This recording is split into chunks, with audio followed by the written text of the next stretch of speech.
আসসালামু আলাইকুম ওয়া রাহমাতুল্লাহি ওয়া বারাকাতুহু। প্রিয় আরএসটেকের ভাই বোনেরা, আশা করি আল্লাহর রহমতে সবাই অনেক অনেক ভালো আছেন। তো আমরা আজকে আমার দেশ পত্রিকার লেখাপড়া পাতার একটা টপিক, সেটা হচ্ছে সাফল্যের সুনির্দিষ্ট রোডম্যাপ।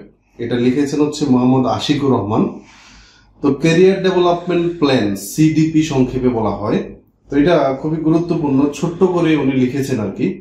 তো এটাই আপনাদের সাথে শেয়ার করতে চাই। আমি একটা প্ল্যান করলে কিভাবে আগাই, এটার সাথে একটু মিলে গেছে আর কি, এই কারণে আমি এই টপিকটা নিয়ে একটু কথা বলতে চাই। সো এইখানে একটু বলা আছে আর কি যে কয়েকটা ধাপে আপনি আপনার লক্ষ্যে পৌঁছাবেন, মানে আপনার কেরিয়ারকে একটা সুনির্দিষ্ট জায়গায় নিয়ে যাবেন কয়েকটা ধাপের মাধ্যমে। এর মধ্যে প্রথম ধাপটা হচ্ছে আপনার দীর্ঘমেয়াদী কেরিয়ার লক্ষ্য নির্ধারণ করুন। আমাদের প্রথম প্রবলেমটা হয় যে আমরা কোনো লক্ষ্য নির্ধারণ করতে পারি না।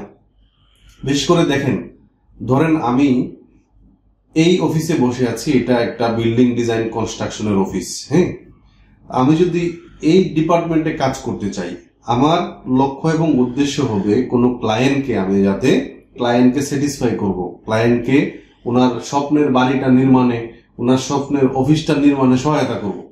সো এই যে নির্দিষ্ট একটা লক্ষ্য, এই লক্ষ্য আমাদের অনেক সময় থাকে না। আমরা অনলাইনে যারা ধরেন বিভিন্ন সেক্টরে আমরা আছি, ধরেন Facebook ad, Google ad, video editing, Photoshop, হ্যাঁ, আরো অনেক কিছু আছে, গ্রাফিক ডিজাইনের আরো অনেক ক্ষেত্র আছে। আমাদের একটা জিনিস মাথায় সুনির্দিষ্টভাবে লক্ষ্যটা নিয়ে আসতে হবে, তাহলে আপনি ক্যারিয়ারের সামনের দিকে যেতে পারবেন। সো এই পর্যায়ে উনি এই কথাটাই বলছে যে আপনি যখন উনি বাংলাদেশের যে জব মার্কেট আছে এটা নিয়ে মেবি লিখেছেন। সো আমি আমার মতো করে বলছি। সো আমাদের আগ্রহ, দক্ষতা এবং মূল্যবোধ বিবেচনা করে সিদ্ধান্ত নিতে হবে ভবিষ্যতে কোথায় থাকতে চান। ঠিক আছে। দ্বিতীয় ধাপ হচ্ছে আপনার লক্ষ্যকে ছোট ছোট মাইলস্টোনে বিভক্ত করা। এখন এটি হচ্ছে আমাদের সব থেকে বেশি প্রবলেম। আমরা কোনো একটা কোর্স শুরু করি, কোনো একটা জিনিস শেখা যখন শুরু করি, তখন আসলে ওইটাকে একসাথে চিন্তা করি, এই কারণে বিষয়টা বড় হয়ে যায়। বিষয়টা যখন বড় হয়, তখন আমরা ধরেন কোনো কারণে আপনি একটু পিছিয়ে গেছেন, তখন এই পুরো কোর্সটাই আমার করা হয় না বা আর লেগে থাকা হয় না।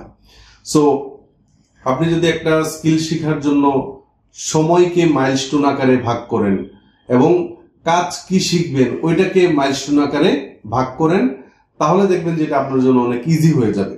সো মাইলস্টোন বলতে মানে ভাগ ভাগ করা আর কি। হ্যাঁ, আপনি একটা টপিক আগে ধরেন, এরপর আরেকটা টপিকে যান, তারপর আরেকটা টপিকে যান, সবগুলো একসাথে যদি শুরু করেন তাহলে কিছুই হবে না। সো লক্ষ্যকে ছোট ছোট মাইলস্টোনে বিভক্ত করা, এটাকে নির্ধারণ করা এবং চূড়ান্ত লক্ষ্যের দিকে এটাকে নিয়ে যাওয়া। ঠিক আছে। তৃতীয় ধাপ হচ্ছে মাইলস্টোন অনুযায়ী কাজ করা। ঠিক আছে। এখানে উনি বলেছেন যে অনলাইনে বিভিন্ন কোর্সের কথা বলেছেন, বিভিন্ন মেন্টরের আন্ডারে বলেছেন। হ্যাঁ, আপনি যদি অলরেডি জবটা করে থাকেন তাহলে কোনো একটা ওয়ার্কশপ অথবা কোনো একটা ইন্টার্নশিপ, এই ধরনের কোনো কিছুতে আপনি যেতে পারেন। সো আপনি শুধু শিখলেই হবে না, এটা তো বাস্তবে রূপ নিতে হবে। সো এই রূপ নেওয়ার জন্য এই সেক্টরে ভালো কারা করছে এটা আপনার আশেপাশে খোঁজ করলে অবশ্যই পেয়ে যাবেন। হ্যাঁ, ওনাদের কাছে যাইতে হবে, পরামর্শ নিতে হবে। একজন মানুষ যখন যে ফিল্ডে কাজ করে, ওনার সংস্পর্শে থাকলে, ওনার কথাবার্তা নিয়মিত শুনলে দেখবেন আপনি যাদের সংস্পর্শে যাওয়ার চেষ্টা করবেন এরা কেউই ফ্রি না। হ্যাঁ, ওনাদের ফ্রি টাইম অনুযায়ী আপনার সবসময় যাওয়ার দরকার নাই। ওনাকে আপনি ধরেন সপ্তাহে একবার, মাসে একবার ওনার সাথে যোগাযোগ করুন, একটু দেখা করুন, ওনার অফিসে যান, ওনার বাসায় যান। হ্যাঁ, ওনাকে একটু রিকোয়েস্ট করুন যে আপনাকে একটা গাইডলাইন দেয়া। সো ভাই, কোনো কিছু শিখতে হলে কারো পিছনে লেগে থাকতে হয়, এটা পীর মুরিদের সিস্টেম আর কি, বুঝছেন। সো আপনাকে এই মাইলস্টোন অনুযায়ী দক্ষতা অর্জন করতে হবে। ঠিক আছে। তো এটার জন্য আপনার ওই মেন্টরশিপ, বিভিন্ন ওয়ার্কশপে যাওয়া, বিভিন্ন সেমিনার, সিম্পোজিয়াম, এগুলাতে একটু যাওয়া। ঠিক আছে। এবং চতুর্থ ধাপে একটু মাথায় রাখবেন, এটা খুবই গুরুত্বপূর্ণ, নিয়মিত আপনার পরিকল্পনা, পর্যালোচনা এবং সামঞ্জস্য করুন। আপনি যা শিখছেন, ধরেন 2025 সালে একটা জিনিস শিখছেন, 2030 সালে গিয়েও ওই অনুযায়ী কাজ আর নাও করতে পারেন আপনি। আপনি যেটা শিখছেন ওইটা, আর ধরেন আপনি একটা সফটওয়্যারে ভালো শিখছেন, হ্যাঁ, ওই সফটওয়্যারের আর কোনো প্রয়োজনীয়তা অনেক এআই আসার কারণে এটা 2030 সালে নাই। সো আপনি ওই আগের ওই আপনার ব্যাকগ্রাউন্ড ধরেন, একটা ছোট্ট একটা কাজ ধরেন ব্যাকগ্রাউন্ড রিমুভ, এটার অনেক অনলাইন ভার্সন এখন চলে আসছে। এখন আপনি ফটোশপ দিয়া যে সহজ কাজটা করা যায়, এটা ফটোশপ ওপেন করে এটা মানে অনেক সময় লাগায় আপনি করছেন, যেটা অনেক সফটওয়্যার এখন বিভিন্ন এআই চলে আসছে, এগুলো করে দিচ্ছে। সো আপনি ব্যাকগ্রাউন্ডের কাজ এখনো করতে থাকেন, তাহলে আপনার আর ভবিষ্যতে আপনার আর অন্য কিছুতে আপনি মুভ করতে পারবেন না। সো আপনি যা শিখছেন ওইটা সময় সময় এটাকে পর্যালোচনা করা, ওইটাকে মানে সামঞ্জস্যপূর্ণ আছে কিনা বর্তমান সময়ের জব মার্কেট অনুযায়ী, ওই অনুযায়ী আমাদেরকে চিন্তা করতে হবে।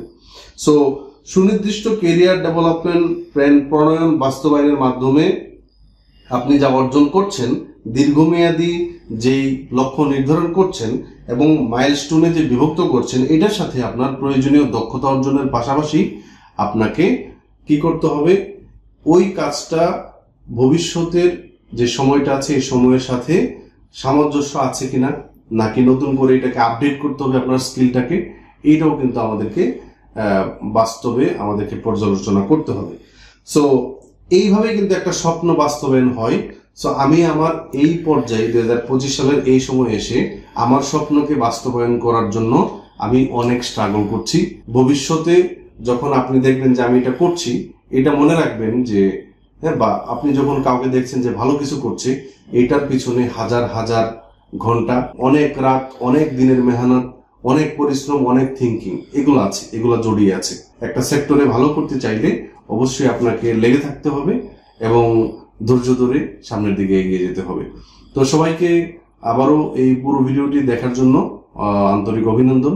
আমার জন্য দোয়া করবেন, এই ভিডিওতে একটা লাইক করবেন, একটা কমেন্ট করে জানাবেন যে আপনি আপনার ক্যারিয়ারের কোন পর্যায়ে আছেন। আসসালামু আলাইকুম ওয়া রাহমাতুল্লাহি ওয়া বারাকাতুহু।